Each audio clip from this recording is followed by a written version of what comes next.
विद्यार्थी मित्रांनो, इयत्ता 8वीचा 11वा पाठ स्वामी विवेकानंदांची भारतयात्रा आपण या ठिकाणी पाहणार आहोत।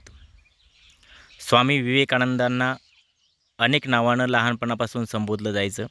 त्यामध्ये नरेंद्र आणि बिले हे दोन महत्त्वाची नावं आपल्याला सांगता येतील। या पाठाचे जे लेखक आहेत ते सुनील चिंचोलकर हे आहेत। त्यांचा जन्म 1951 साली झाला, तर 2018 साली त्यांचं निधन झालं। आपण पाहू शकता की हे सुनील चिंचोलकर आहेत। सुप्रसिद्ध लेखक, संत साहित्याचे अभ्यासक, संस्काराचे मोती, समर्थ रामदासाचे व्यवस्थापन, विद्यार्थ्यांचे श्री रामदास, श्री दासबोध विवरण संच भाग 1 ते 6, 10 संत चरित्र इत्यादी 40 पुस्तकं या माणसानं लिहिलेली आहेत। यांना अनेक पुरस्कार मिळाले। त्यामध्ये शिवसमर्थ पुरस्कार, कृतज्ञता पुरस्कार, समर्थ रामदास पुरस्कार इत्यादी पुरस्कारांनी सुनील चिंचोलकर यांना वेळोवेळी सन्मानित करण्यात आलं। या पाठात स्वामी विवेकानंदांच्या भारतयात्रेदरम्यान जे काही प्रसंग घडले त्या सर्व प्रसंगाचं वर्णन केलेलं आहे। त्यात स्वामी विवेकानंदांची वाचनाची गती कशी होती, त्यांची आकलन शक्ती यांचं विस्तृत असं विवरण यामध्ये केलेलं आपणास दिसून येतं। भारतयात्रेच्या समारोप प्रसंगी कन्याकुमारी येथील शिलाखंडावर स्वामी विवेकानंद हे 3 दिवस ध्यानस्थ बसलेले होते। सलग 3 दिवस आणि 3 रात्री त्यांनी भारतभूमीच्या सद्यस्थितीचं आणि त्या परिस्थितीमध्ये परिवर्तन घडून आणण्याविषयीचं चिंतन केलेलं आपणास दिसून येतं। या प्रसंगातून स्वामीजींची राष्ट्रभक्ती आणि जनसामान्याच्या जीवनात परिवर्तन घडून आणण्याची तळमळ आपल्याला दिसून येते। हा पाठ त्यांच्या मानवतेचे महापुजारी स्वामी विवेकानंद या पुस्तकातून घेतलेला आपणास दिसून येतो। आपण हा नकाशा पाहू शकतो की स्वामी विवेकानंदांनी जवळपास काश्मीरपासून कन्याकुमारीपर्यंत परिभ्रमण केलं। एक हे टोक आहे तर दुसरं टोक आहे। म्हणजेच ही साधी गोष्ट नव्हती। त्यावेळेस प्रवासाची साधनं नव्हती, पण तरीसुद्धा स्वामी विवेकानंदांनी जे महान असं कार्य केलं, आपल्या देशाच्या बांधवांप्रती जी त्यांनी निष्ठा ठेवली की ज्या देशाची आपल्याला सेवा करायची आहे, ज्या समाजाची आपल्याला सेवा करायची आहे, तो देश एकदा डोळ्याखालून घालावा म्हणून स्वामी विवेकानंदांनी हिमालयापासून कन्याकुमारीपर्यंत परिभ्रमण केलं। स्वामी विवेकानंद हे असे हिंदू संन्यासी होते की ज्यांनी परदेशामध्ये जाऊन my sister and brother in America हे शब्दप्रयोग उच्चारले आणि भारतीय संस्कृतीची ओळख संपूर्ण जगाला पटवून दिली। विवेकात आनंद मानी सदा जो, जगी हिंदू धर्म ध्वजा फडकवी जो, पहा धन्य केली जिये मातृभूमी, नरेंद्रा महामानवा वंदितो मी। आणि म्हणूनच आपण नरेंद्राचं पूजन करत असतो, त्यांच्या वाचनाचं चिंतन आपण करत असतो।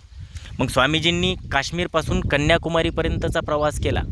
यामध्ये आपल्या देशातले लोक कसे वागतायत, त्यांच्यासमोर कोणत्या अडचणी आहेत, त्यांच्यासमोर कोणत्या समस्या आहेत, हे त्यांनी जाणून घेतलं। हा हिंदू संन्यासी पोरबंदरच्या वास्तव्यामध्ये जेव्हा होता, तेव्हा त्यांनी इंग्रजी ग्रंथाचे खंड वाचन केले। ते रोज एक खंड वाचायचे आणि ग्रंथपालाला परत करायचे। पुस्तक वाचायचे आणि पुन्हा परत करायचे, आपल्या स्वतःजवळ ठेवायचे नाही। त्यांनी 3 खंड एकेका दिवसात वाचून पूर्ण केले। आपण एकही पाठ एका दिवसामध्ये संपवत नाही, तर त्या ठिकाणी 3 खंड म्हणजे साधी पुस्तकं नव्हती, तरी मोठाली पुस्तकं होती। ते 3 खंड या माणसानं एका दिवसामध्ये संपवले। ग्रंथपालांनी मग स्वामीजींना विचारलं, स्वामीजींच्या शिष्यांना विचारलं, स्वामीजी न वाचता पुस्तकं परत करतात वाटतं। आता साहजिक कोणालाही प्रश्न पडू शकतो की जर पुस्तकं नेतात आणि परत करतात एका दिवसामध्ये, तर आपल्यालाही वाटू शकतं की न वाचता ते परत केले असतील। म्हणून ग्रंथपालाने स्वामीजींच्या शिष्यांना हा प्रश्न केला की स्वामीजी पुस्तकं तसेच तर परत करत नाहीत ना न वाचता, असं त्यांनी त्यांच्या शिष्यांना विचारलं। कारण एका दिवसामध्ये एवढा मोठा खंड वाचून होणं हे आवाक्याबाहेरचं आहे, हे शक्य नाही. काही लोकांना ग्रंथालयातून जाडी जाडी पुस्तकं न्यायची आणि न वाचता परत करायची सवय असते. काही लोक नुसतंच दाखवतात. जसं भक्तीचं ईश्वराचं ढोंग काही लोक करतात, तसंच काही विद्यार्थी आपल्यापैकी असतील की जे फक्त वाचण्याचं नाटक करतात.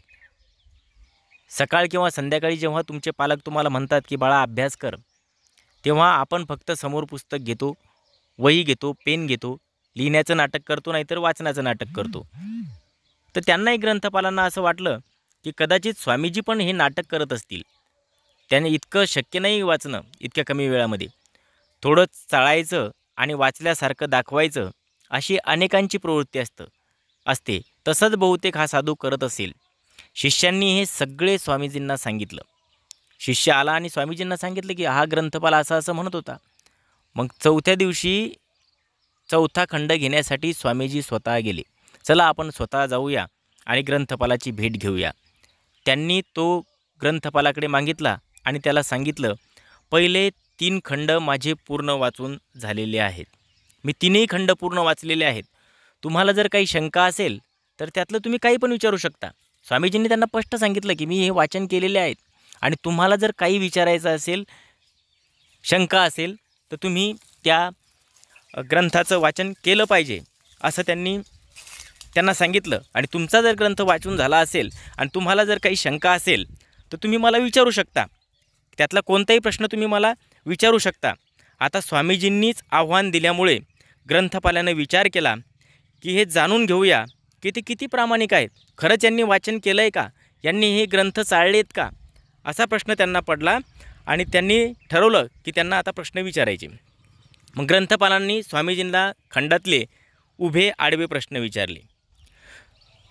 तो जे प्रश्न विचारायचे, तो प्रश्न कोणत्या पानावर आहे ते अर्धे पाऊण पान स्वामीजी कंठस्थ सांगायचे. कंठामध्ये त्यांच्या ते बसलेलं होतं. कोणत्या पानावरचा जरी प्रश्न विचारला तरी ते अर्ध पेज, अर्धा पॅरेग्राफ किंवा तेवढं ज्यांना अपेक्षित असेल तेवढं ते सांगायचे. हे पाहून त्या ग्रंथपालाने सांगितले की स्वामीजी, हे मानवी कक्षेच्या बाहेरचं काम आहे. माणसाकडून हे काम शक्य नाही. हे एकतर देवाचं काम असलं पाहिजे किंवा अलौकिक स्वरूपाची शक्ती तिच्या पाठीमागं असली पाहिजे.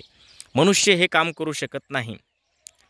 खेत्रीच्या महाराजांनी दुसरा प्रसंग या ठिकाणी सुनीलजी चिंचोलकर आपल्याला सांगतात. त्यांनी तो मानवतेचा महापुजारी या पुस्तकामध्ये लिहिला. खेत्रीच्या महाराजांनी एकदा स्वामीजींना विचारलं, स्वामीजी, एवढे लक्षात ठेवणं तुम्हाला कसं काय शक्य होतं? स्वामीजींनी खेत्रीच्या महाराजांना उत्तर दिलं, फार तर्कशुद्ध आहे, तर्कसंगत आहे. स्वामीजींनी सांगितलं, मी माझं मन कुठेही एकाग्र करू शकतो. आज आपल्या विद्यार्थ्यांची सर्वात मोठी अडचण जर कोणती असेल तर त्यांचं मन एकाग्र राहत नाही.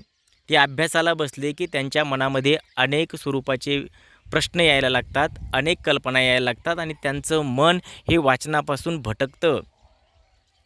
पण स्वामीजी म्हणतात, स्वामी विवेकानंद म्हणतात की मी माझं मन कुठंही एकाग्र करू शकतो, मला कोणतीही अडचण येऊ शकत नाही. तसेच माझा तासनतास ध्यानाचा अभ्यास असल्यामुळे मी जे वाचतो त्यावर मन केंद्रित झाल्यामुळे माझ्या ते लक्षात राहतं.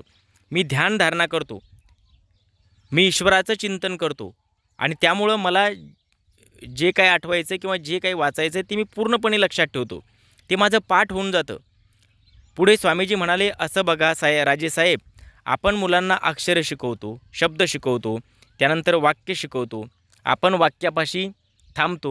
वाक्य बोलता येणे, वाक्य वाचता येणे, वाक्य लिहिता येणे, ह्या आपल्या शिक्षणाच्या पायऱ्या आहेत.